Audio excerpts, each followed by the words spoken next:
Hi, my name is Krista Blessing, and this is how you set up a preschool classroom.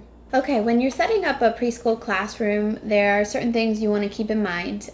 You want to arrange the room so the children are visible at all times. So when you're setting up the shelving, don't have a corner where you can't see the kids at all, or when you're setting up the cubbies. Also, you want to try to keep your noisy and your quiet centers separate. They don't have to be like across the room from each other, but at least separate them by another center that's a little bit more quiet and laid back. For example, you don't want to put your block center right next to your books and reading center because it can get very loud in the block center with the kids making the car sounds and everything else. Also, for example, art center, you're going to want to keep that near a sink and probably not on carpet if you have the option. You can make a lot of messes in that area, and this goes for this also when they eat. Wherever they're eating, you want to keep those tables closer to the sink where they can wash their hands afterwards.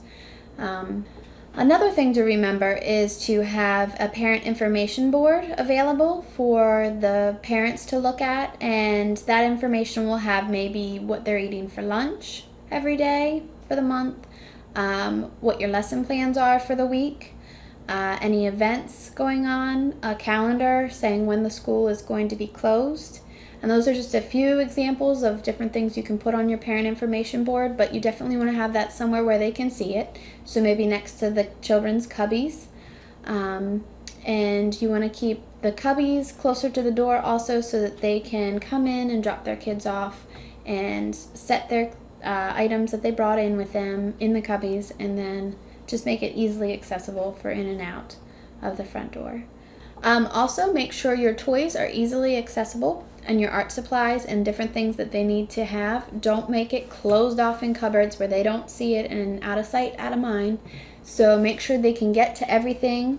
And finally, you want to make sure that you have multicultural, realistic pictures around your room with food, people, and animals, and just have them posted all over. And make sure that you have your room labeled with your toys also. So if you have blocks, have a label that says blocks right next to it. And that is how you set up a preschool classroom.